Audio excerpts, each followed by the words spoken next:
Today's show is pre-recorded. Y'all know what time it is. Y'all don't know, y'all better ask somebody. Hat on, suit on, looking like the crack of dawn, giving them all dressed like $1,000,000, things in its cuffs. Y'all tell me who could it be but Steve Harvey? Oh yeah, out there listening to me. Put your hands together for Steve Harvey. Put your hands together. Steve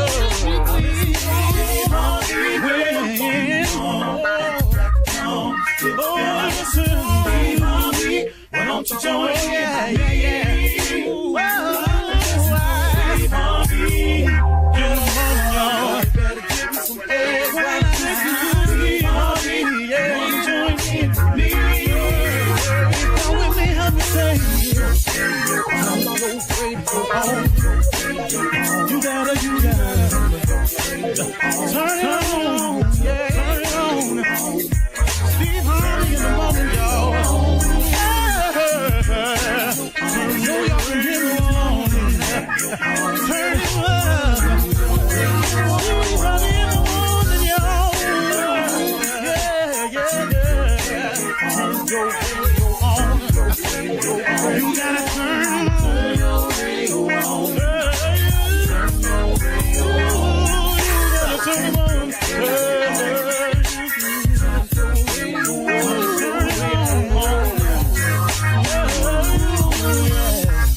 Turn them out. Steve Harvey got to turn them out. Steve Harvey turn them on to the morning, y'all.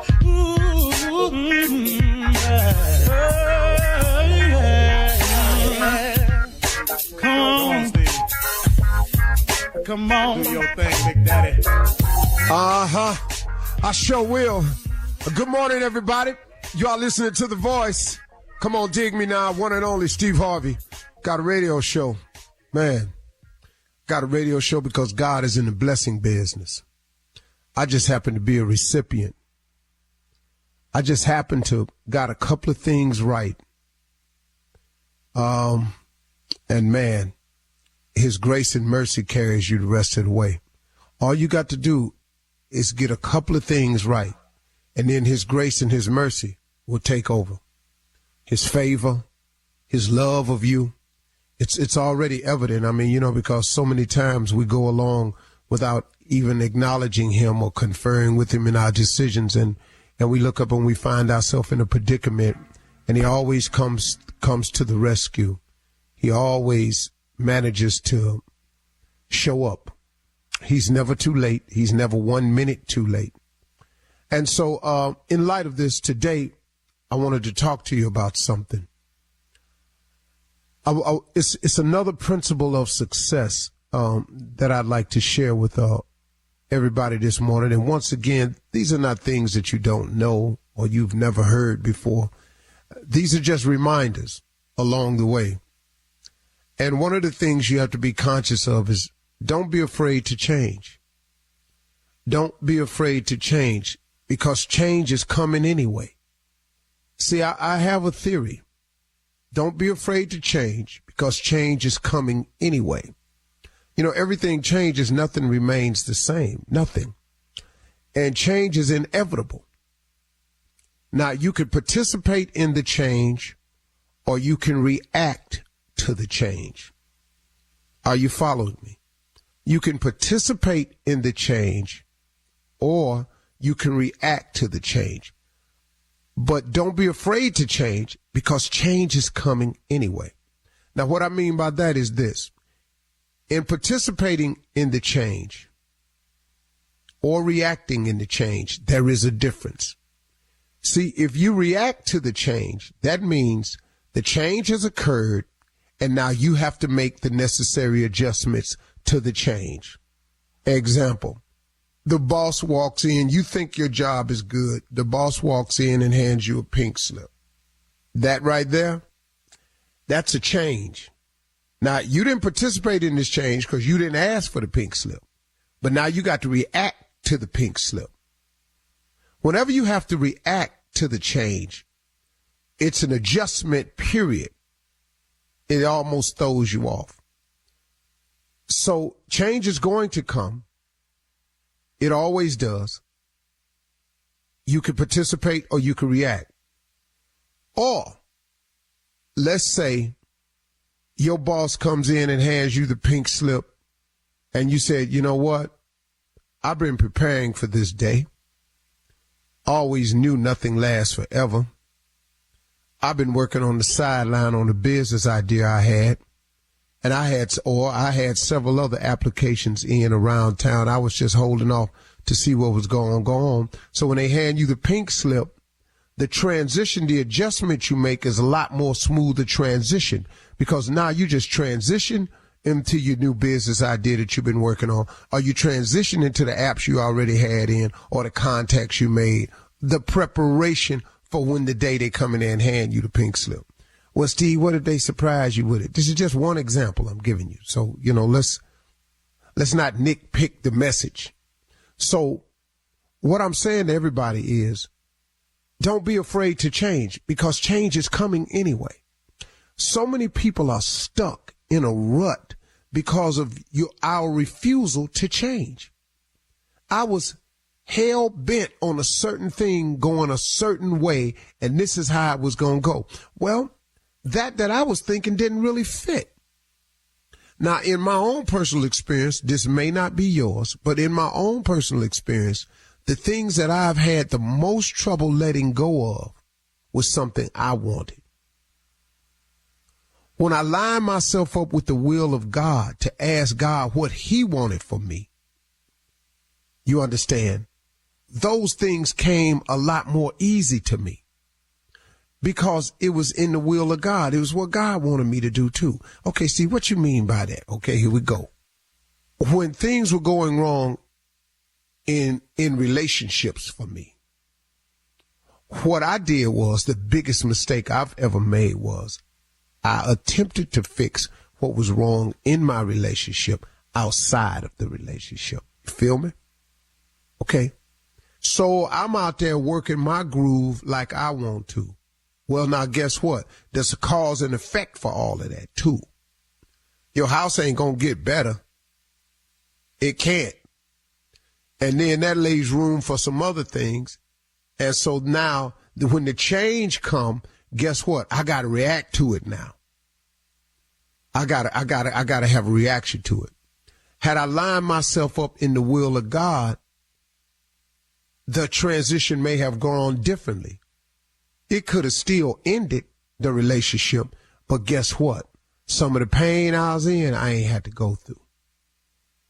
I bought a lot on myself. Sometimes you're pursuing a passion of yours. And what God really wants you to do is pursue your gift. So now you're pursuing your passion, right? You're passionate about golf. You love golf so much, you just determined. But now you done messed around. You ain't made it on the PGA Tour yet, and you 45 still talking about, I'm going to play on the PGA Tour. Really? Okay. Maybe you ain't as good as you think, or maybe you're not as gifted as you think. Maybe you pursuing a passion. Sometimes, man, we have to change. And we have to ask God what is his will. His will is much simpler. It's a simpler road. Not going to be easier. It's simpler. See, when I wake up now, it's simple for me to wake up because I know there are a few things that I have to do. I have to click this mic on. I have to be positive. I have to be inspirational. I have to be informative. I have to be uplifting. Got it. That's what he wants. All I got to do is sit down, close my eyes, ask God to help me be who he want me to be. And for the most part, he tell me what to say. Now, guess what he's done, though, to create this in me? I went through enough things in my life. I had enough challenges. I made plenty of mistakes. So now at my age, I can turn around and tell somebody listening to me, okay, this is what I did. This is a mistake I made. Maybe you see yourself in this story right here. Maybe you don't have to go this way. Or this is what I've learned about becoming successful. Here's a principle that I learned. But then guess what? I had to be unsuccessful to get it, though, didn't I? So you can't have a testimony without a test. Change is coming. It's inevitable. You can participate or you can react. I much prefer to participate in the change. All right, let's go. You're listening to the Steve Harvey Morning Show. Ladies and gentlemen, I need one thing from you right now. Your undivided attention. Now, I know that's going to be hard because you're getting ready to go to work. Some of y'all driving from work. Some of y'all got to drop them kids off. So it's a lot right now to get your undivided attention. But just for a moment, did you say thank you this morning? Did you tell God how much you appreciate the things he's done for you, the things he's doing for you, and the things that you're going through? Thank him for all of that, because at the end of the day, there's a lesson and a blessing behind everything, and God gonna give it to you. So just hold on. Just hold on, man. God is always on the way. Be grateful. This is Steve Harvey Morning Show this morning, everybody. Shirley Strawberry, Carla DeForell, Mississippi Monica Jr., government name, Kill Dodeliwan, space. And the legend that is the growing legend of Nephew Tommy. Junior? Yeah. Anything at all on your mind today? Yeah, Unc, you know what? First of all, welcome back, Unc. We're glad to have you back, man. But let me ask you this, Unc, man. You know, some people don't want to let their nickname go and they need to. Why is you 50? You ain't what you used to be. I met a dude over the weekend over in D.C., man. He said, yeah, man, you know, my name Darryl, but everybody call me Big Swole. But ain't nothing swole about you. It could be swollen. Big swollen. Yeah. Do you know that, like, why people won't let their nicknames go? Because that ain't you. Well, as you get older, like, you know, your name should change. Like Big Swole, he probably ought to be like Inflammation now or something like that. You know, because your name has to grow with your age. You can't be Big Swole when you just really need to go and be Inflammation. Give me another nickname, Junior. Okay. Shirley, call it anybody, and I'll tell you what when you get older. You know, Doc Nasty. Doc Nasty. When you get older, it ought to just be just nasty. Okay. You know, you pee it on yourself a little bit. You know, you can just take Doc off of it. You just nasty now. Next, anybody? What about our boy in L.A., Big Pee Wee? Big Pee Wee. See, right there. Now, Pee Wee too old to be called Pee Wee. Just gonna have to start calling him. Steve. No, that's a joke. It's just, he's older. It's okay. Then I tell you what. Let's soften it then. Okay. Big Pee Wee. Let's just call him Urine. I knew it. Because it done got older now. Oh, you stupid. Anybody? That makes sense. Skillet. Skillet. Well, that's an old name anyway, Skillet. But you know, when you get older, what are you gonna be? What you got? Probably just have to call him Fried. It's over, dog. You fried. Yeah. All right.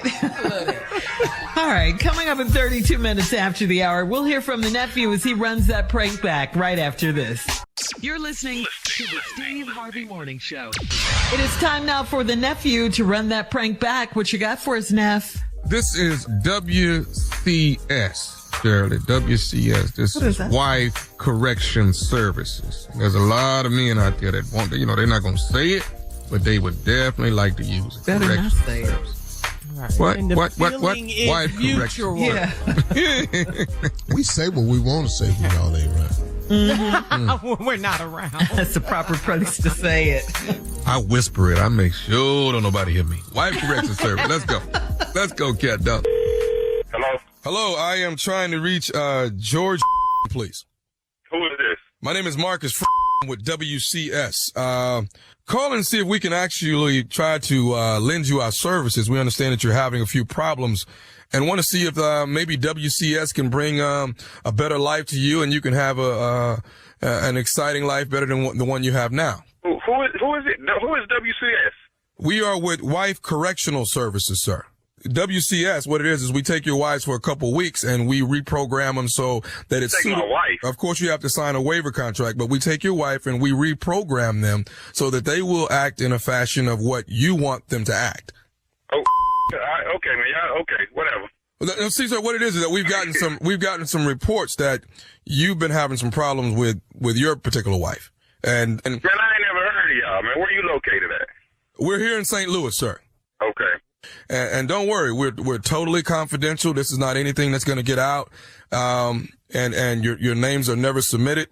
First of all, here's something we can do. I can ask you questions because we've been notified that this is probably a service that you would probably want. Now, has your wife ever snapped on you in public? And snapped on me. I mean, my wife ain't crazy. She don't just snap on me. She might, try to check me or say something. You know what I'm saying? She ain't just gonna snap on me in public. So your wife has tried to check you, is what you're saying? I mean, not check me per se. I mean, she might not like something I'm doing and might say something about it, but she don't just snap on me. So basically, your wife is not in her place where she needs to be.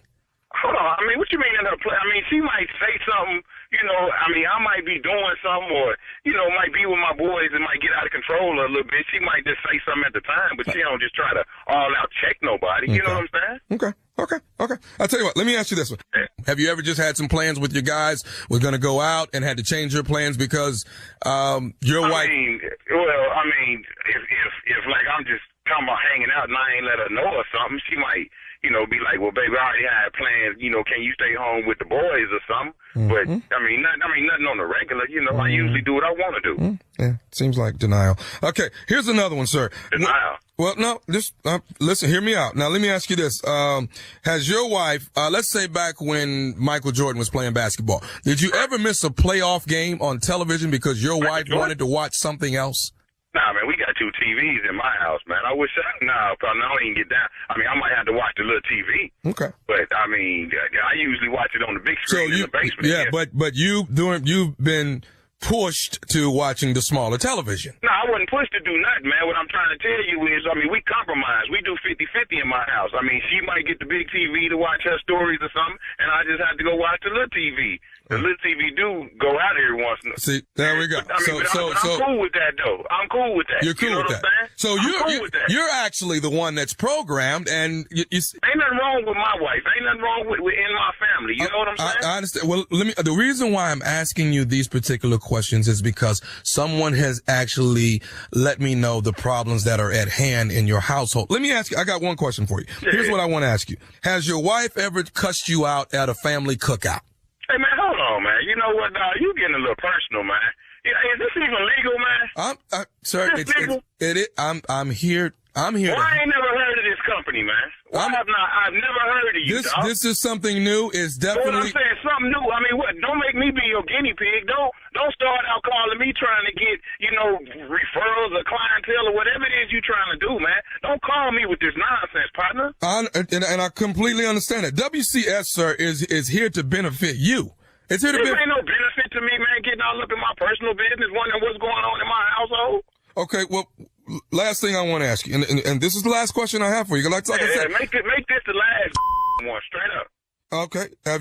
Do you buy your own clothes, or does she buy the clothes? Hey, man, you know what, man?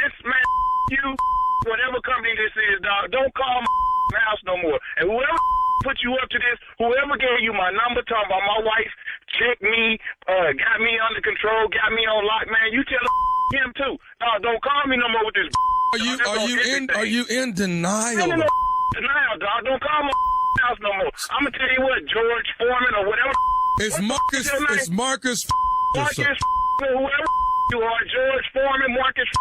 Hey, dog, I'm gonna tell you right now. I'm gonna find out where y'all located, dog. I'm coming down there and I'm gonna bust your because you in my personal business. So you're ready to retaliate on me, but you don't want to retaliate on the problems you have with your wife. Retaliation, man. What I'm saying, you calling my house. I'm minding my own business. You worrying about who watching what TV in my house and my wife checking me in public. All I do, man. Hey, dog, look, I'm telling you, Mr. Don't you want to watch the big television? Man, big TV, man. I'm comfortable with the TV I got. You know what I'm saying? It's in my room. I can lay across the bed, watch whatever want to, whenever I want to. Don't you want to be able to go out with the boys when you want to? I go out with my partners, dog. Matter of fact, you need to get partners. You calling asking these old dumb listen. What you want to do to me, your wife has already done to you. Well, I see you got your damn number blocked. What's your phone number, man? Give me something. Tell me where to find you, man. Why are you in denial? Denial, dog. I'm gonna tell you what's in what. You need to get your wife checked in to Wife Correctional Services so that you can live a better life. Whoever man, y'all need to get a life, man. Can I get a life, man? Stop calling me, dog, for real. I understand it. Can I say one more thing to you, sir? You can't say else to me, man. Straight up. Listen to me, sir. Yeah, what? This is nephew Tommy from the Steve Harvey Morning Show. You just got pranked by your boy Justin. You know what, man?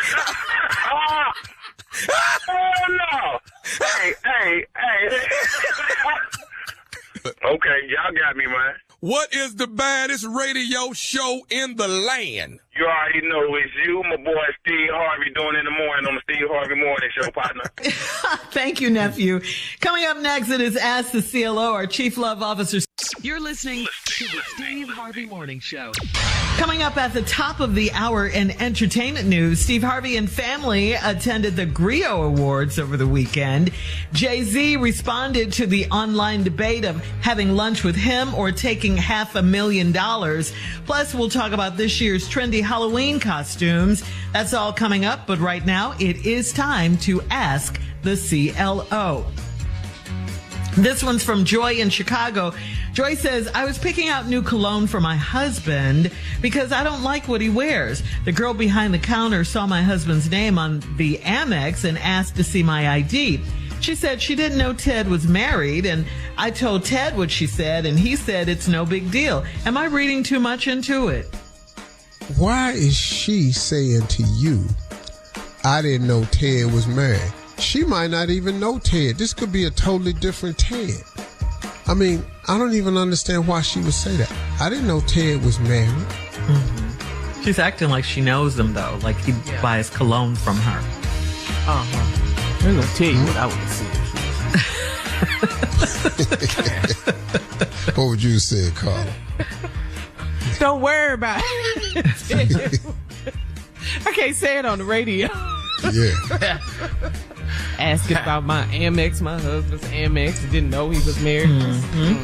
Yeah. You just need to rang this up. I'll deal with Ted when I get to the house. Yeah. Ted, who is this heifer down here at this cologne counter talking about she didn't know you was married? Baby, I don't even know who you talking about. Okay, come on. Here comes the help. No, for real. But that, really, I mean, how does he? I mean, that's weird, though, for her to bring that up. And how often can he go in there to buy a damn cologne? And what's the purpose of her saying that? Really? To the wife. Right. Yeah. And how she knows trying to start Ted. something. Uh-huh. I didn't know Ted was married. Well, now you know. Well, you do now. Yeah. No. Yeah. Come on. Blankety blank. I didn't know you can. Right. Yeah. All right. Moving on to Talia in Nassau. Or Talia in Nassau. She says, I'm having a birthday party for my 4-year-old, but my child's father isn't coming because his wife does not want to come. I told him I don't care what his wife does, but he should be there for his child. His wife told me I'm out of line. Am I out of line? Well, I don't know why the wife is mad because this is his ex-wife wanting his man to come to his son's birthday party? Yeah. Or baby mama. And now, okay, Shirley, why did he say he couldn't come? Because his wife doesn't want to come. Ain't nobody invited her. I was waiting. Ain't nobody invited her. She didn't have nothing to do with the birth, the day, or the party. Okay. Yeah. So. Yeah, but then the ex said, I don't care what your wife does, but you should be here for your child, which is true. I mean, true. It's your child's birthday. If your wife don't want to come, she don't come. But you should go for your son, man. Yeah. Absolutely. You know, she got every right not to want to come. I can understand the wife not wanting to go to his son's birthday party that his ex is throwing. I got that. Okay, but I still think the guy should go. Yeah. Yep. Well, the guy's wife told her that she was out of line for asking, I guess, and she wants to know, is she out of line? No, she ain't asking. She ain't out of line for asking him why won't he come to see his son. Oh, man, it's important to show up for your kid for stuff like that. Absolutely. It shapes them. Okay. Nobody should have to show him how to be a daddy, though. I mean, damn, man. Hey, but let me tell you something, though, man. I'm still paying for Winton. I didn't know Winton one time he had a show and tell, and they had made a chair at his school, a gold chair for the king to come and sit in. And it was for me that day, and I didn't know. And for some reason, I had to get on the plane and leave. Winton bring that up once a year. Wait a minute. He bring that up once a year. Traumatized. Yeah, Dad, no matter like what the conversation is. We made that gold chair at the school for you, and you had to get on a plane and go somewhere. I was so hurt. Go in there and drive the car I bought you. How about that? Man. All right. Moving on to Felix in Gulfport. Felix says, I have a big problem with my girlfriend, and I'm beginning to think that she's more advanced in the bedroom than I am. She's 27 and I'm 34, but she knows all the tricks. Would it be wrong to ask her how many men she's been with? Is that rude? Hey, bro, let me tell you something. You don't want that. You don't want to know this. You don't want that, dog. You don't want that. You said the maximum is 3, go in there and do it. No, the maximum number any woman should say is 3. 3, yeah. The first one, your last ex, and this current. That's all you should say. Now, here, bro, let me tell you what. Let's just say she say 1. You gonna get your feelings hurt either way. How many you been with? Well, just 1. Well, how you know all this? Well, you need to ask him that because he knew everything. I mean, we was just, Lord have mercy. He the best I've ever had. See, either way, dog, you need to go sit your ass down. Yeah, he's feeling a little insecure in the bedroom. Well, and he is. He's inadequate. Yeah. He's not doing, every time he think he doing something, she say, oh, okay, well, watch this here. No. Oh, that's what you like. How about this here? Nice try. Oh, okay. But let me show you this stuff. It's a competition. Yeah. And dog, would it be wrong of you? I don't think that's a smart thing to do, man. Enjoy your relationship, make it work, and thank God you got her. Because Lord have mercy. But some people just don't know how to shut up and enjoy themselves. He's got bigger problems anyway, trying to please her, you know? Well, you need to get your game up. Yeah. That's what he should be worried about. Yeah. All right, Steve. Last one. Angelique in Jacksonville writes, my boyfriend and I slept together for the first time, and he didn't kiss me one time. We've been dating for 4 months, and I expected passionate lovemaking, but he didn't look me in the eyes or kiss me. Does that mean he doesn't care? What does that mean? Well, it's a lot go into that first time. You're trying to hang on. You're trying to make an impression. You know, all that kissing and eye looking, all that take moments away, and then we get caught up in it. Next thing you know, it's over. So what you try to do is put your mind, get focused on what you're doing, so you can stick around a little bit longer. You know, just all that looking in your eyes and all that. What's wrong with that? What's wrong with that again? That'll bring about the conclusion a little bit too quick. All that eye looking, kissing in the mouth, getting all romantic and stuff. Yeah, he don't need no extra stimulation. He just trying to hold on. Yeah, he'll have to add that later on. Like round 2, you can do that. First round, though, you got to try to sustain so you ain't just, you know. Because they waited for 4 months and she was really expecting, you know, something. Pop. That you can't be like that if you don't all that kissing and looking you in your eyes. All right. He's just trying to hold on. All right. Thank you, CLO. That doggy. Coming up at the top of the hour, we'll have some entertainment news for you right after this. Hold on. You're listening to the Steve Harvey Morning Show. All right, so Steve, you were honored at the Griot Awards this past Saturday night in Los Angeles. Your beautiful wife, Marjorie, your daughter, and your son, Winton, your daughter, Lori, they were also there supporting you. And the Harveys were dressed fly all over the gram. So just tell us about it, Steve. Tell us about it. See, Looking my family good. dresses though, so I can't really, if you stand next to Marjorie, that's why I had to up my game, because I got tired of looking like the poor person next to her in all the damn pictures. Who this slouchy ass dude next to that girl? Marjorie styles herself, and of course Lori got that from her mama. Winton, he got that from his daddy. Yeah. So That big old fro Winton had. That boy got some hair on his head. Yeah, Winton ate, boy. He was so fly. His swag. Go on, Winton. Of course. I tell him all the time, I say, dog, hey man, do any of your shirts have buttons on them? You don't button. He just be... It's black tie,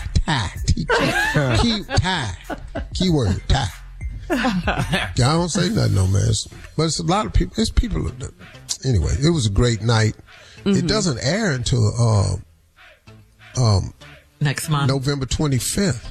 Oh, so 25th of Thanksgiving November. weekend around that time. It That's a good doesn't time. air until then. Yeah. That's- Yep. Okay.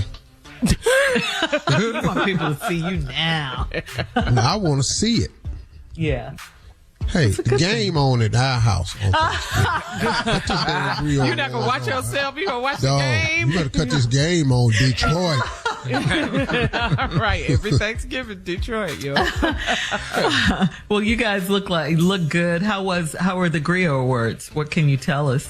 It was dope, man. The room was Star-studded. really, really good, man. I hugged some people, man, I hadn't seen in a long time. Smokey Robinson, Al Sharpton, Jeff Clanagan from Cold Black, Kevin Hart. Yeah, Denzel, Eddie Murphy. Room was lit, man. That room was lit. I sat next to powerful. Tamron Hall. Nice. Wow. I love her. It was just the room was lit, man. It was really, really great. And wasn't any jealousy. It's like some award shows, because you got to sit there and the nominees are just you win. They're honoring you today. No, you got the really TV got to- Icon Award, right, Steve? You got the TV Icon Award. Now, I didn't realize it, man. Over 3 decades. Ooh. You didn't realize it? Yay. That's big. What? That's crazy, man. I mean, I've had my head down so long grinding. I looked up. Yeah. I didn't even realize, man. They was announcing stuff. I was going, damn. Yeah. And the audience gave Something. me a lot of love, man. It was just, it's amazing to when you look at. Wow. That's a lot. Okay, that's nice and everything, Steve. Congratulations. So, how was Denzel? What? Yeah. Yeah. And he asked about you too. Oh, God. Yeah. Yeah. He said, "Hey, Steve, how is gaslighting Shirley doing?" I said, "Well, she's doing fine, man. Tell her I said, give me a call sometimes." And I said, "I'll tell her that, Denzel." Yeah, so Denzel said, really "Give him do. a call, Shirley." No, Shirley. He said, "Tell Shirley, give me a call, and I'll be looking." He said, "Hey, Steve, give her my number and have her call me." So I'm gonna give you his number. Okay. He said, "Call him," but he said, "Keep it on the low, though." Anyway. All right. In other entertainment news, remember not too long ago, there was a question or debate. Let's not blow by that last statement I made. He said, "Keep it on the low." She didn't say, "I can't do that." No, I'm like, He didn't say nothing. She didn't say that. because it's not real. I'm not going to respond to that. It's not No. real. You were, okay. No, Get your don't hopes even up try all it. high. Okay. We talking about Bleak from Mo Better Blues. Don't play Better games. Blues. Right. Do not play when it comes to Bleak. In other entertainment news, remember not too long ago, guys, there was a question or debate on social media about would you take $500,000, $500,000, or have lunch with a billionaire?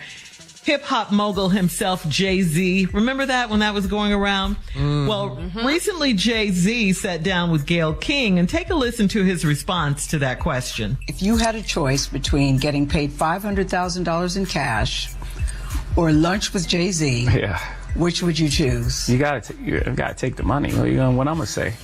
Yeah, I mean, everything now I'm gonna say. No, only because people say, well, of course you take lunch with Jay-Z because the wisdom that you would get from him would be so beneficial to you. There would only be a matter. You would take the money. Yeah, because you got all that in the music for $10.99. That's a bad deal. I wouldn't tell you to cut a bad deal. Like, I don't take know. the $500,000, go buy some albums and listen to the albums. It's all there. If you piece it together and really listen to the music for the words, for what it is, it's all there.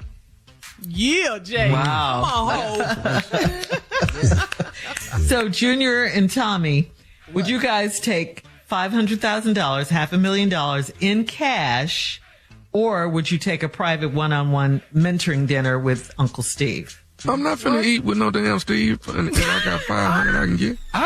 He already got $500,000. I'm gonna take the money. Mentor me from half with of him me. before for free for nothing. So no, I'm not eating with him. Yeah, You're not gonna eat with him. No, why? I'm not But going I to give you eat punk with- ass 500,000 All right. Coming up in 20 minutes after the hour, how many people has the average American had sex with? We'll talk about it right after this. We finna lie about it. Otherwise, You're listening to the Steve Harvey Morning Show. Well, guys, there's some spicy new research revealing where in the world people are having the most sex, and it's not here in the United States. The Global Promiscuity Index from NAPLAB shares which countries' residents are the most sexually liberated. To come up with their list, NAPLAB rated countries on the age people lost their virginity, the average number of sexual partners residents have, rates of sexually transmitted diseases, percentage of people who think sex before marriage is morally acceptable. So the average American has sex with about 10 people during their lifetime. Steve, I know you say we should say 3, but the average American has sex with about 10 people during their lifetime. And the U.S. has been named the 15th most promiscuous country in the world. Brazil, Turkey, and Australia tops the list as the most promiscuous countries and the most sexual partners. So the most. You would think it would be the U.S. maybe in the top 5 or the top 10, but no, they came in at number 15. Did you say, Shirley, the average American has 10 partners? Yeah, 10 partners during their lifetime. That's 7 people I owe me. You want to do Good it? hell well. I need to just hear from you. Who the other 7 me? I'm married now, but it's 7 people that owe me. I know that. So you stuck to Steve's rule of 3. Yeah. I'm not sticking to it. That's it. So wait, so Steve,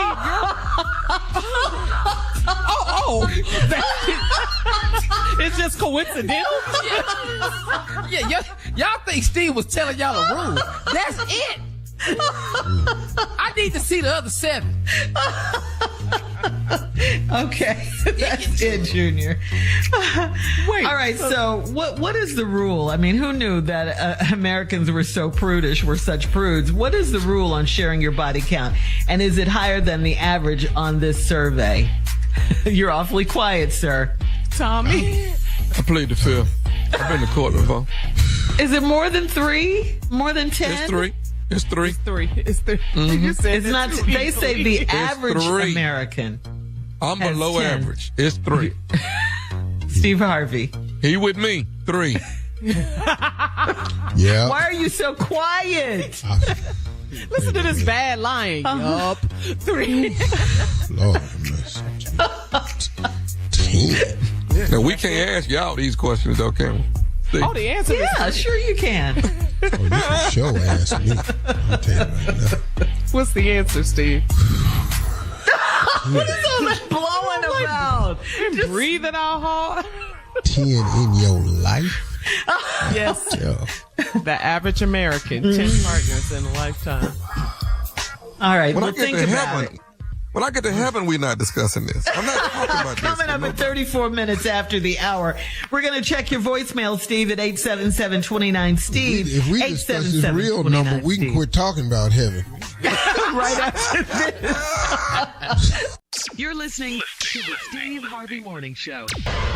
It is time now to check Steve's voicemail, and if you would like to leave a message for Steve, all you have to do is call 877-29-STEVE. You might just hear your call on the air. You ready, Steve? Yes, yes. This one is from a guy who needs some relationship advice.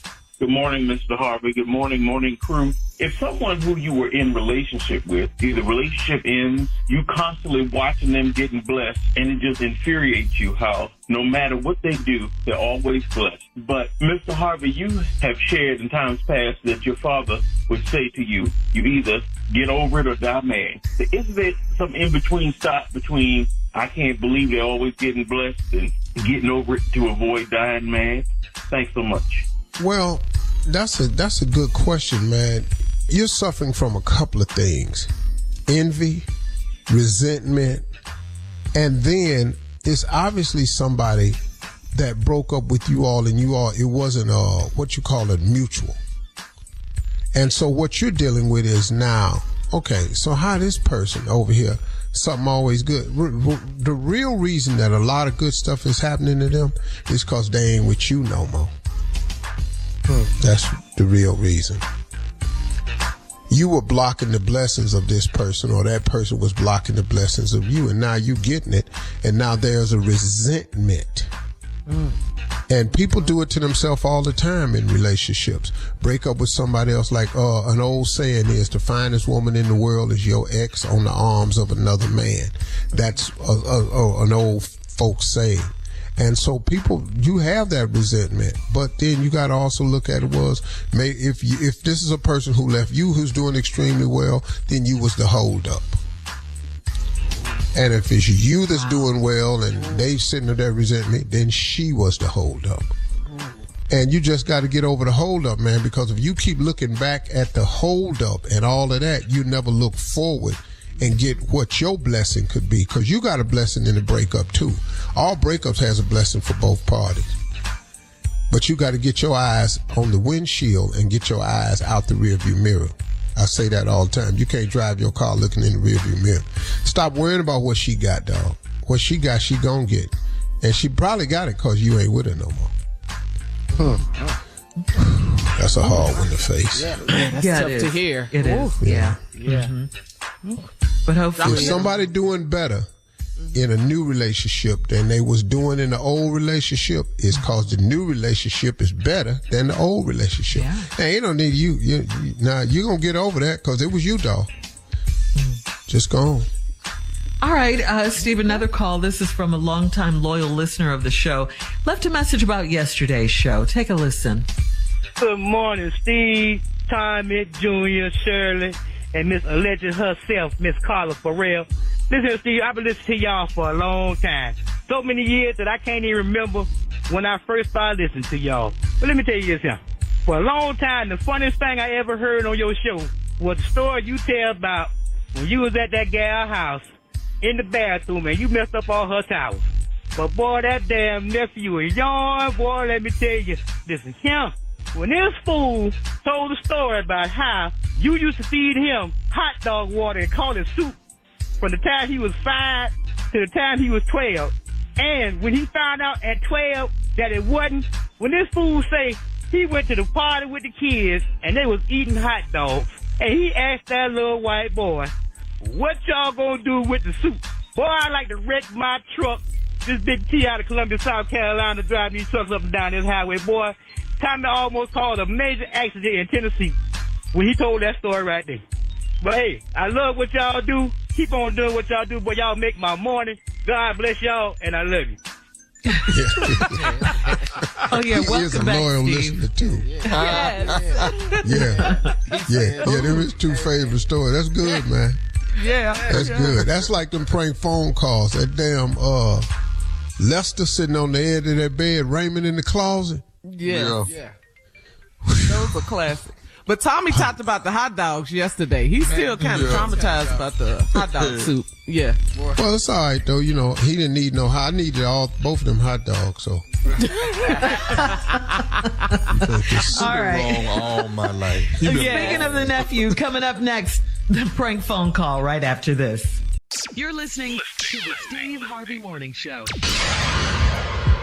Coming up at the top of the hour, right about 4 minutes after, it's my strawberry letter for today. And the subject is, get on in here and work. All right, you heard what she said. Yes, you heard her. All right, get on in here and work is the subject. We'll get into that in just a little bit because right now it is time for the nephew and today's prank phone call. What you got for us, Neff?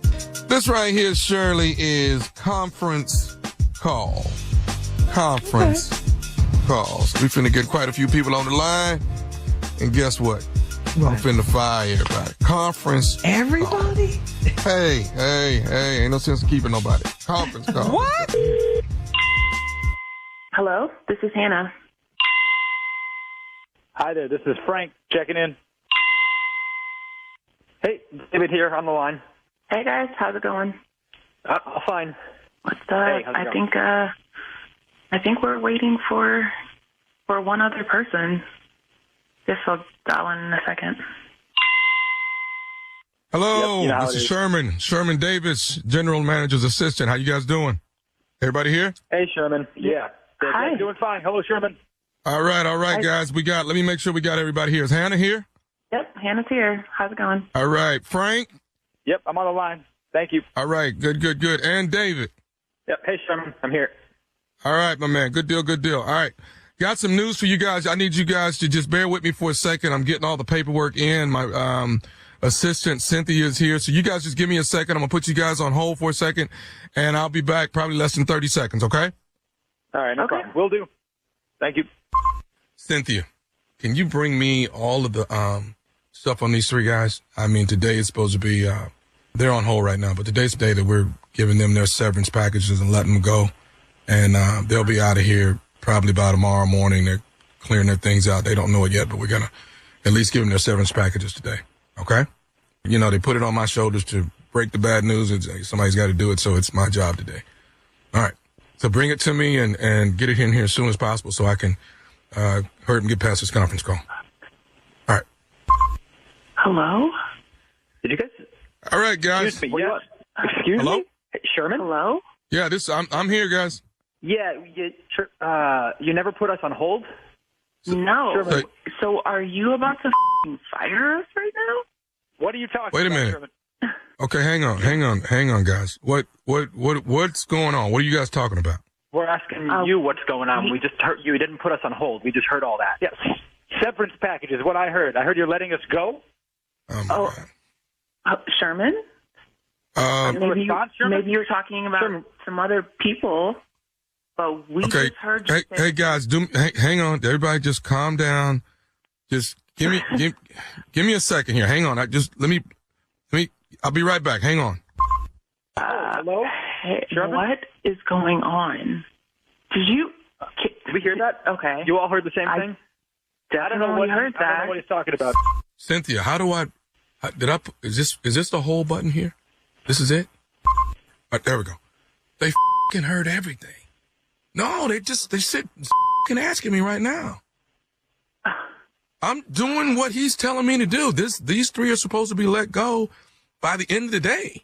I mean, I got to do it, but it looks like the severance is, nobody can live off of this for even 3 freaking months. I already know that. This is really up. Oh, God. All right. So, look, bring me everybody's stuff. Let me, at least after lunch, they all come in here and pick up their things. That's all I can do. Okay? Is this the right button here? Okay. Hello? It's not the right button. We can hear you, Sherman. I cannot believe what I'm hearing. 3 months. You have to be kidding me. I've been with this for 5 years. All right, I've not let you down for a quarter. The company down for a quarter. This is ridiculous. I cannot believe this. And I'm on travel right now, so how am I going to come and get my things by the end of the day? This is ridiculous. This is how you're going to let us know? Dude, this is unprofessional. This is trash. I cannot believe it. if you all need a lawyer, I have someone. I have contacts. We can talk. But honestly, Sherman, this is unacceptable. Let's not do the whole lawyer thing, guys. Okay, let's not do that.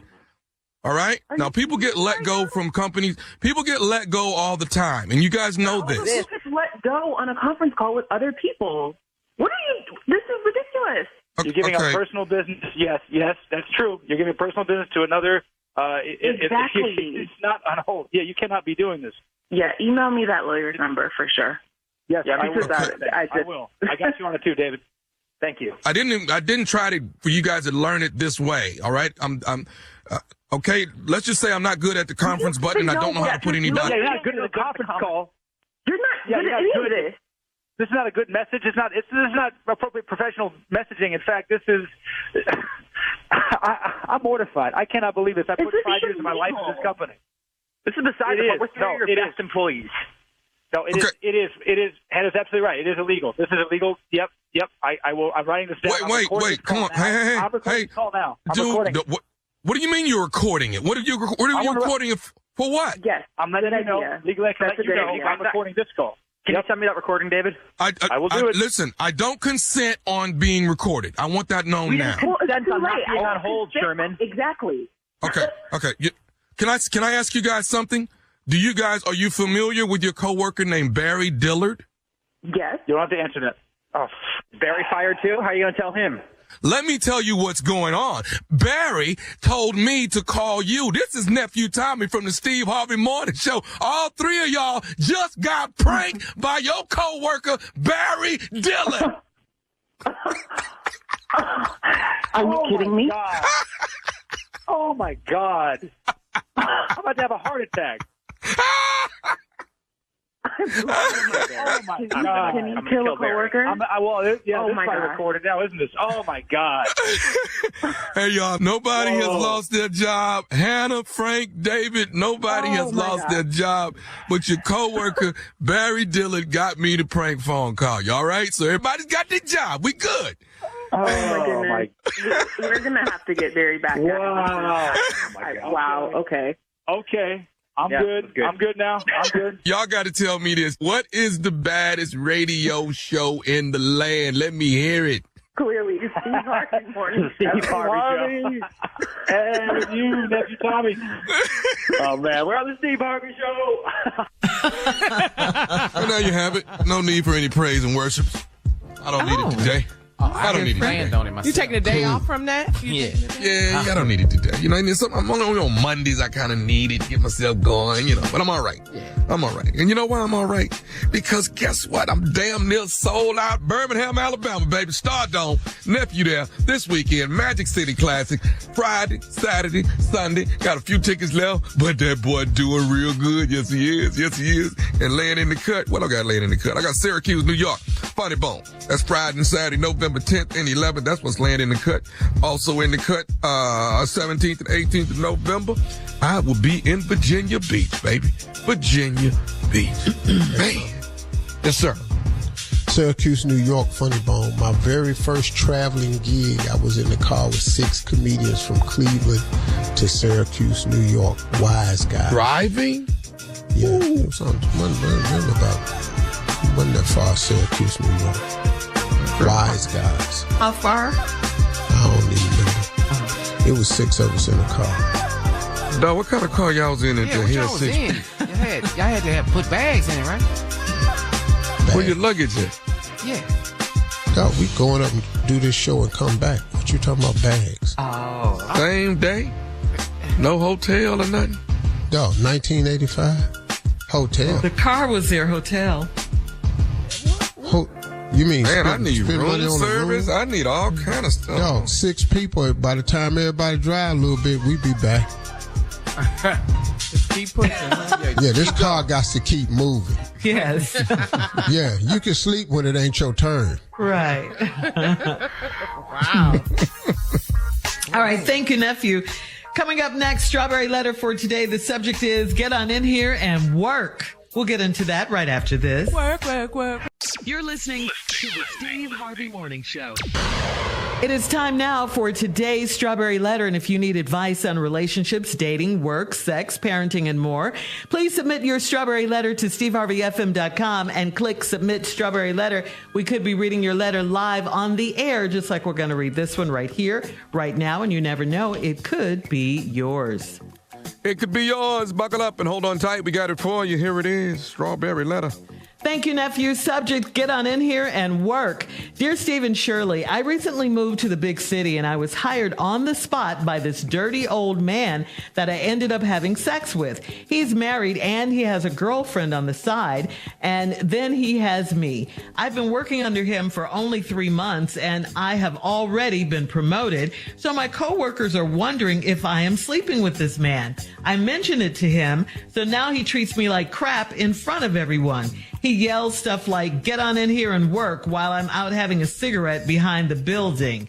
If I am at someone else's desk, he tells me to stop chit-chatting and get back to work. I told him that I hate the harsh treatment and he thinks it's okay to joke about it when we're intimate. Last night he walked into my bedroom and yelled for me to get on in the room and get to work. He thinks this is sexy talk and I told him that it's not cute. I'm afraid he will fire me or treat me even worse than he does now in front of my coworkers if I stop sleeping with him. He's a white man, so the black men at my job try to defend me against him, and this man is not only giving me lots of money to get my house together, he's giving me lots of mind-boggling sex. This old man is putting it down and he's keeping me entertained for now. I was in a bad relationship before I moved, and my new boss has made me forget about that guy. But how long can we keep this up? I should not have started sleeping with him. How do I break away without him being really mean to me? Do you think I can reason with him? All right, the first thing in your letter you should listen to, you should not have started sleeping with him, but it's too late now, of course. And what you got to do is start looking, and you know what I mean. Start looking for another job today. You got to get out of there, and that's it. You created this situation for yourself. And now you got to get yourself out of it, because this is going nowhere. I mean, yeah, okay, he's giving you promotions and money, but look at what you have to go through to get it. You're scared all the time. He wants to laugh about it later while you guys are having sex, but it's not funny to you, and he doesn't get that. So clearly, you know, you've made a mistake, because now you're worried about getting fired and you don't like the hurtful things he says to you in front of your coworkers. The brothers on the job could lose their jobs too, or get in trouble because they don't like how he talks to you, and they're standing up to him in your defense. So this is just a big old mess at the job, and before it gets really out of hand, you need to put an end to it. Get out of it and leave now. You could gamble and threaten to tell his wife and his girlfriend and all that, but you could still get fired or worse. So I would say leave. Steve? Well. You know, it's so much to unpack in this letter that I want to say to this girl. I'm going to say it all. And I know y'all going to feel some kind of way about what I'm saying and all this here, but sometimes you just got to say what it is. Now, this whole thing, first of all, is your damn fault. So now, you know, I mean, I don't know what to tell you.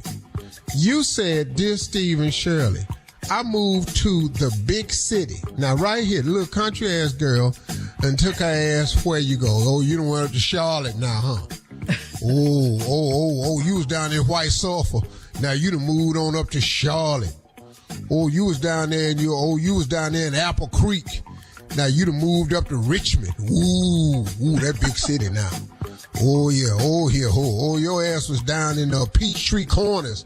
Now you done moved all the way up to Atlanta. Ooh, Lord Jesus, the bill is so tall up here. Okay.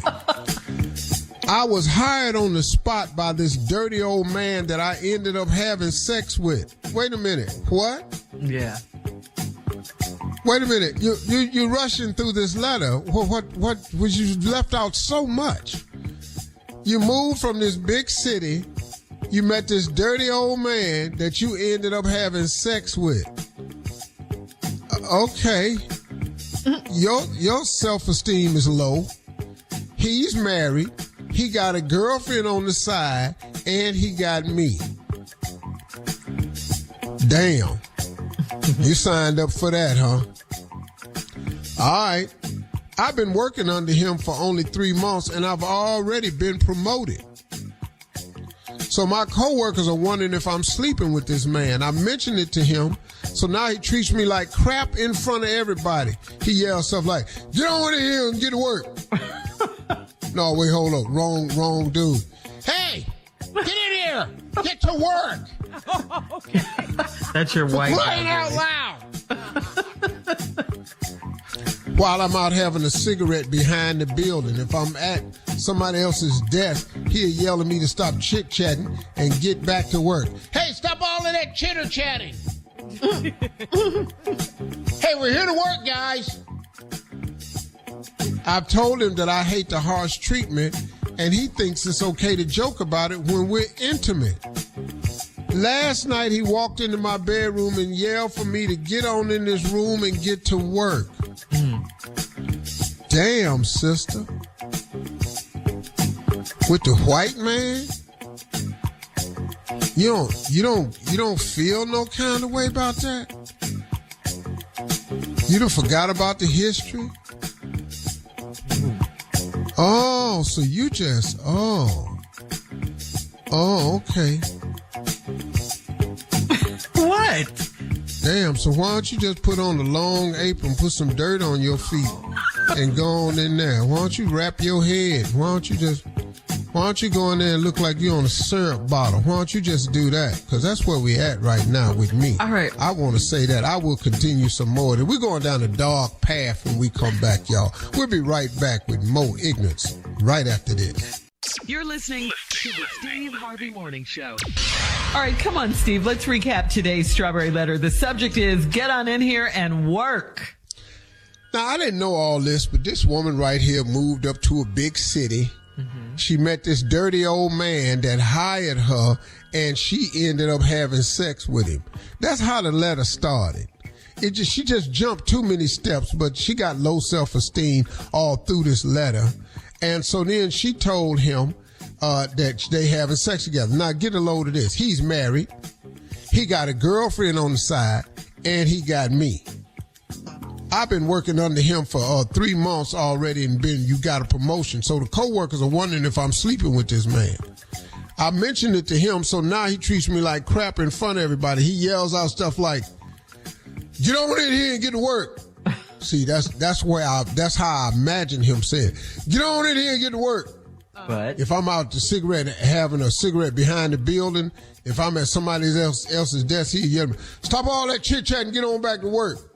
I told him I hate the harsh treatment, and he thinks it's okay to joke about it when we're intimate. Last night, he walked into my bedroom and yelled for me to get on in this room and get to work.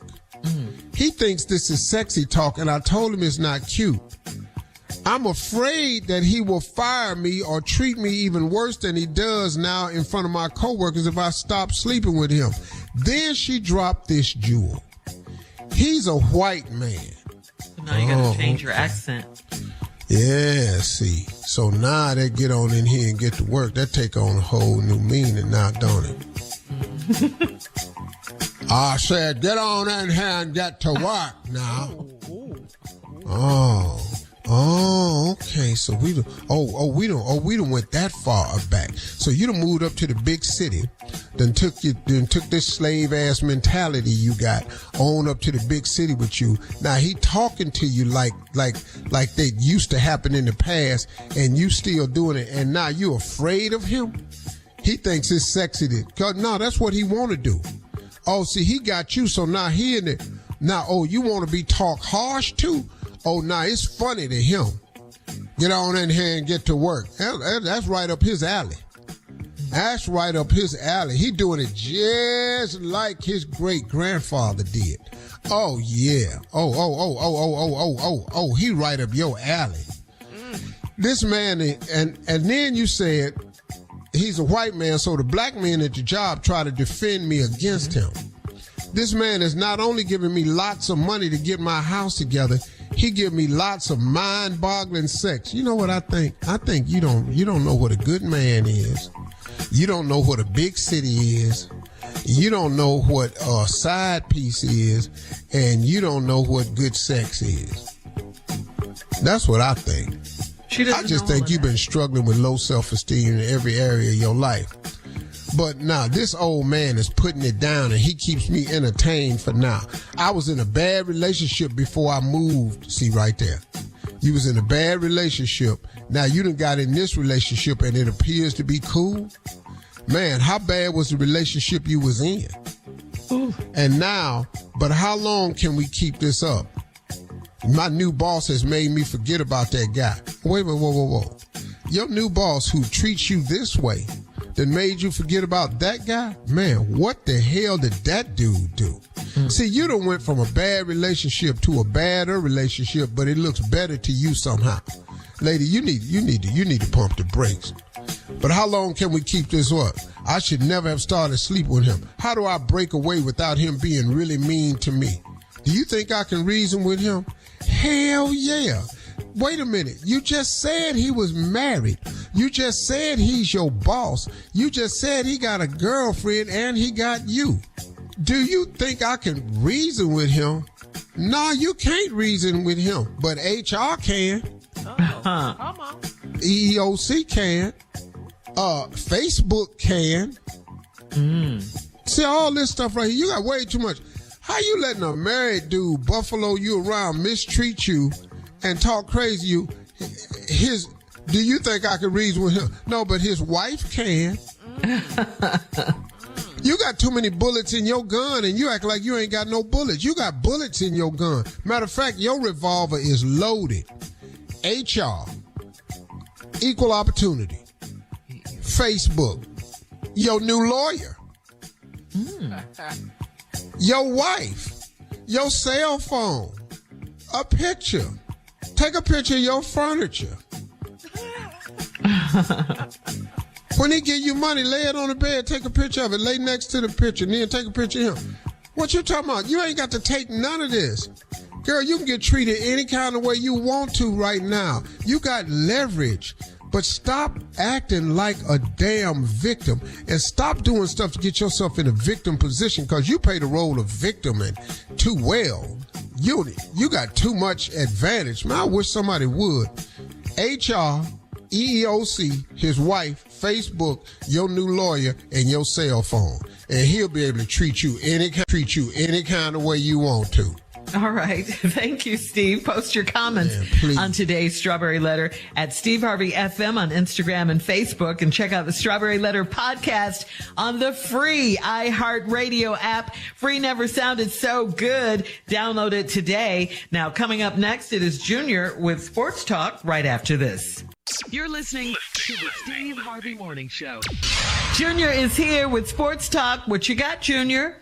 Pimpin' Week 6 recap. NFL. Oh, man, I didn't know you was going to call me. Hold up, Junior. I'm ready. Let me get it right.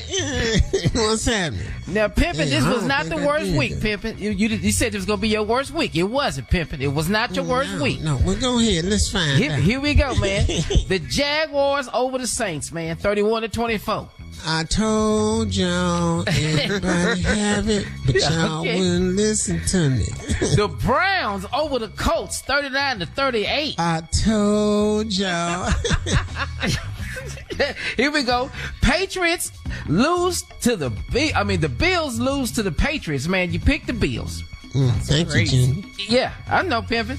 Here we go. The Commanders, man, fall to the Giants, man. 14-7. Damn. Man. The Ravens just destroyed the Ravens, man, just destroyed the Lions, man. Come on, that hurt me. That one hurt me this week. Oh, Detroit, huh? Well, Pimpin', look at this, man. The Bears over the Raiders, 30-12. Come on, Chicago, making a comeback. Justin Fields didn't play. He looking sad, right? Come on, Justin, get it together. Here we go, man. Pimp, you come back again. Falcons over the Buccaneers, 16-13. Told you, Baker Mayfield had his run. Man, the Rams fall to the Steelers, 24-17. I'll be damned. But Pimpin', you come back though. Seahawks over the Cardinals, 20-10. Yeah, that was easy. The Broncos over the Packers, 19-17. Come through, Russell, come through. Oh man, the Chiefs over the Chargers, 31-17. Real simple, easy. And man, the Eagles, man, over the Dolphins. You already had that, Pimpin'. Now I told you, ain't no way in the world them Eagles gonna lose. They made the Dolphins look like they made Dolphins look like a regular football team. The Vikings beat the 49ers 22-17, Pimpin'. I don't know how that happened. I don't know either, Pimpin', but you picked 7 and you only lost 5. That's a win for you, Pimpin'. Not bad. That ain't good for a pimp. That's not good. Them ain't good pimp numbers. No, them ain't good pimp numbers. Because 2 more leave you and you right back to where you was at. You understand what I'm saying? You gotta get your numbers on. Thank you, Junior. Thank you, Pimpin'. Coming up at the top of the hour, a guy on social media, Steve, needs advice about a new coworker who is a notorious tease. We'll talk about it right after this. You're listening to the Steve Harvey Morning Show. Well, Ryan on Steve Harvey FM, Steve writes, I'm wondering if I should give a new coworker the heads up before he gets embarrassed or heartbroken. The guy's been with the company for 2 weeks and he's gotten the attention of Mashawn. It's not the first time Mashawn has caught the eye of someone she works with. In fact, at some point, every guy in the office has either made out with, physically dated, or been led on by the woman. It's become a running joke. The guy has no clue that everyone, and I do mean everyone, is talking about him and in some cases laughing at him, mainly because most of us have been there at some point. So here's the question. Do I pull homie to the side and let him know what's going on and about her need for attention, or do I let him learn the hard way like everybody else had to? All y'all did it. Appreciate the love and concern for him, but seem like all y'all done been down that path of embarrassment, misleading, thinking you was it. Mashawn and worked y'all. Mm-hmm. So it don't really make no difference if you pull him to the side or you let him go down that road. Right. I don't know what y'all laughing at him for, because hell, y'all did the same thing. This thing about men, once we dumb, we pretty much, and we get dumb, when we're dumb collectively, it's because we were all thinking the same thing. So he's just thinking the same thing all the rest of y'all was thinking. Leave the dude alone. Or you can go and pull his coat. Either way, he gonna finish the job. Even if you pull his coat, he still go out there. Oh, dog. Yeah. Dog. Pull that coat, he's still going over there. Hey, man, I just want you to know that she do this to everybody. Somewhere in his day, he gonna go, cool. What? Somewhere in his day. Oh, so this a guarantee? Okay. Yeah. Okay, so just let him be. Appreciate the heads up. Mm-hmm. Yeah. All right, here's another one. I think we have time for this one, Steve. This is from Gabe on Facebook. Gabe says, my female best friend from college just hit me with a crazy request, and I'm not sure how to handle it. She's been married for 10 years and has decided to try for kids. The problem, however, is that her husband is apparently shooting blanks. They're going for treatment, but in case that doesn't work, she wants me to offer up my donation as a contingency plan. My wife is less than thrilled with the idea, but understands why I'm thinking about it. Is this a good move to make? Do I need legal protection? Will my wife end up resenting me? I'm kind of stuck on this one. Bruh, have you lost your damn mind? Bruh, don't interject this into your house. Don't bring this into your house, man. I don't even know why you told your wife this part. He's stupid. Man. Dog. She gotta get somebody else for this here. Yeah. I'm not getting hooked up with this child support. No. No. I ain't finna do that. Ooh, a lot comes with that.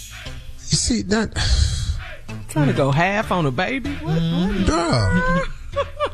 Bro, why she talking to you about this? But why you listening to it? There you go. Thank you. But man, y'all must have had... friends, Steve. They're best friends. No, they not. That's what he said. Okay. I told y'all about these best friends. opposite sex best friend. I have told y'all about these best friends. This attraction thing gonna come into play. I'm telling y'all, it happens every time. I don't see why nobody see it. Go ahead. Come on. But go you down there with your dumb ass. You're the only one. Bruh, go down there with your stupid behind. Watch what happens. Yeah. And he's got a wife too? Come on, dude. Bruh, how you tell this to your wife? Hey, I was talking to, my best friend, and she trying to have a baby, but her and her husband can't, and she kind of wants me to make a donation. First thing a wife's supposed to say is, wait a minute, what she come to you with this for? Right. Yeah. Because you got a wife. Hello. Yeah. And do y'all have kids? Bruh, don't go down there and have a baby and you and your wife ain't got no kids. Don't. Bruh. And if you do, yeah. All right, we'll have more of today, of the Steve Harvey Morning Show for today, right after this. You're listening to the Steve Harvey Morning Show. All right, so Dwayne "The Rock" Johnson says he plans to work with the Musée Grévin French Wax Museum in Paris to darken the skin tone of his newly unveiled wax figure. The Rock's father is Black Nova Scotian, and his mother is Samoan. And he said on Instagram on Monday that he belly laughed at his wax figure, but did intend to reach out to the museum so we can work at updating my wax figure here with some important details and improvements, starting with my skin color. The Rock's wax figure isn't the first person of color that was slammed by onlookers for skin tone inaccuracies. Madame Tussauds Beyonce statue had to be adjusted as well. So, yeah. Have you seen it? It looks nothing like him, really. Man. Steve, do you have a wax Are they going to darken figure? it? No, but they've asked me. But it's 4 hours, though. It's 4 to 6 hours. You actually have to stand there for the posing. So they can get the details right, the nose, the lips. I got plenty of pictures. How long did it take to do the lips? I'm going to be in there for a while. Okay. Okay. Okay. Yeah, I ain't finna do that right there. Yeah, The Rock looks like Mr. Clean. Yeah, he really does. He really does. Yeah. He's not dark enough. Steve, I think you should do it, though. Yeah. You should. I ain't got time for the posing. All right.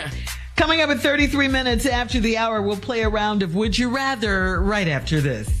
You're listening to the Steve Harvey Morning Show. All right, it is time for a round of Would You Rather. Would you guys rather balance on a tightrope like 10 feet high with no net, or would you rather jump off the side of a rocky cliff with a parachute? I'm on this 10 foot. Yeah. Tightrope. No net. But it will I'm be no gonna net. make this fall. It's 10 I've failed 10 feet before. Oh, okay. Okay. All right. Can't take We the chance. can jump off that rope. We good. Would you rather spend Halloween night in a creepy cabin in the woods or in a haunted hotel in the city? Cabin in the woods or haunted hotel in the city? I ain't going to I'm the gonna wife take going in the cabin woods. in the woods. I ain't going in the woods. You going in the woods, though? You gonna go in the woods, huh? You in a cabin in the woods. Yeah. Well, nobody ever make it out of there. Nobody ever gets out of there. Don't you watch scary movies? He's Friday never the 13th? seen those movies. I don't know what y'all talking about.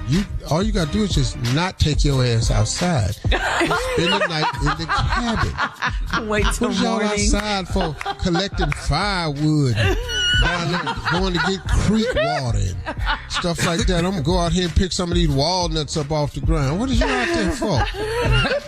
Stay in the house. Okay. I'm not finna be in this haunted house. No, we're not finna do that. No, hell no. All right. Keep with the haunted theme. Would you rather explore a haunted graveyard at midnight, or would you rather wander through a haunted forest at dawn? I can't. See what? I want to be where the sun coming up. That's what I want. See, all this stuff you asked us, Shirley, involved too much running. See, I can't. I ain't in shape like that no more. I can't run.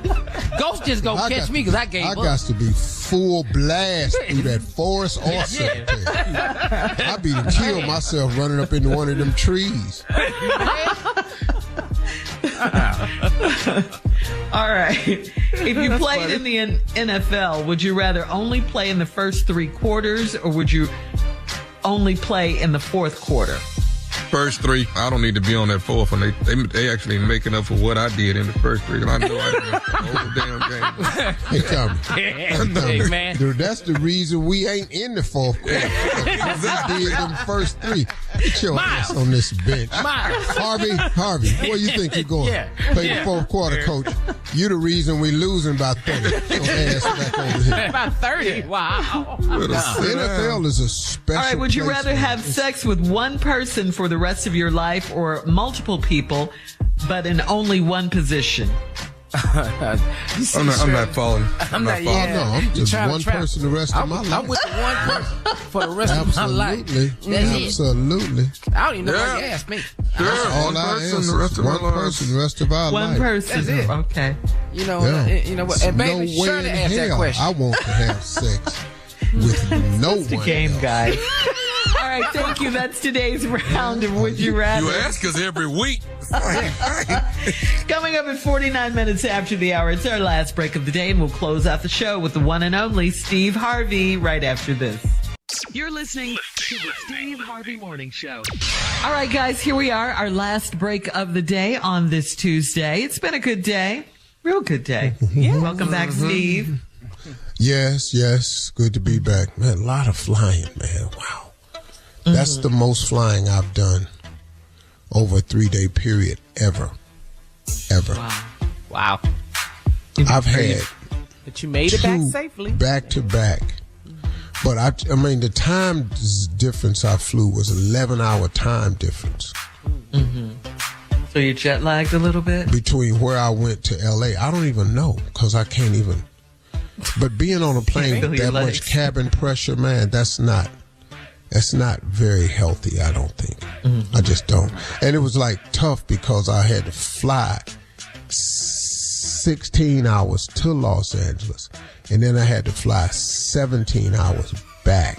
And it was all in one. And then we had a delayed flight going back. Oh, you was commercial then? Yeah. Oh, well, welcome to the real world, partner. Yeah. That's why. Hey, Tommy. You said what? So What wait a did minute, you Tommy. say? That's not a really good dig, Tommy, because he do it once every 6 years. I know. Well, they have this thing out called private suites. And you can go, you never go into the airport. So you're not waiting at the gate for 3 hours. Is that what you're telling us? No. They have a thing called private suites where you get your own suite, has your own bathroom. Everything in it is free. The food, the services, charges. I don't care what you need. Full bath, television, sofas, chairs, food, everything. And you wait, and then you go through customs. And then you go on the other side of customs, just has your own custom in the building. So it's just you, really. And then they put you in a car, and they drive you on the tarmac, and then they take you to the foot of the plane, and then they take your passports, and then they go inside, come back, tell you ready, put you on the elevator, take you upstairs. You go right onto the plane from the gateway. You never go past the gate. You know, you're never in the lounge or anything. So you telling us you're not in boarding group 1? Not Southwest. Yeah. That's boarding group A. Hey, can I share something with you all for closing remarks today? Yes, I want to remind you all something about success. I was thinking about it the other day, and somebody asked me, I was with one of my sons, and we were with a group of people, and somebody said, Steve, what's one of the things that we don't know about success that you've learned about yourself? And you know what I said? I said, I've learned how to suffer. I've learned how to suffer. I suffer extremely well. And they went, I don't understand that. What you mean? You like suffering? No, I don't. Nobody likes to suffer. But I've learned how to suffer better than most people. Now, if a suffering might be too harsh of a word for some people, but I've been in some situation where I was actually suffering. But if you want to soften it a little bit so you can make it a little bit more relatable and make you think it's easier to do, it's going to be the same thing though. I've gotten okay with being uncomfortable. I have really mastered the art of being uncomfortable. And I've also accepted it as a part of the process. And I think that's something that everybody has to come to if you have any aspirations of being successful. You've got to be okay with being uncomfortable because that's a part of the process. You are going to be required to be uncomfortable. There are times when you are going to be required to be ungodly uncomfortable. And there are going to be times where this discomfort is going to last way longer than you thought it should last. But you will learn some things about yourself on the way to success. And a couple of things I picked up, or a few things I picked up. That success is hard. That success is going to require everything that you have to accomplish it. And here's the third thing. Success is going to require some things you didn't know you had within you. So it's going to take everything you have, and then it's also going to require some things that you didn't know you had. See, success is going to force you. The quest for success is going to force you to dig deeper than you've ever dug before, and it's going to require some things of you that you didn't know you had. But in that process, you will uncover the things that's needed to complete the journey. And being uncomfortable is one of those things. I've said it before. Everything you want in life is on the other side of uncomfortable. Everything you want in life is on the other side of fear. Everything you want in life is on the other side of doubt. Everything you want in life, you're going to have to go through something to get to it. Ain't nothing in life laying on the ground right next to you where you just bend over and pick it up. I'm telling you right now, think about everything you really want. You got to go through something to get it. And the thing that you have to go through is going to be extremely uncomfortable. So you got to get comfortable being uncomfortable. Those are my closing remarks. Thank God for my life. Thank God for your life. Have a great day. Talk to God, everybody. He'd love to hear from you today.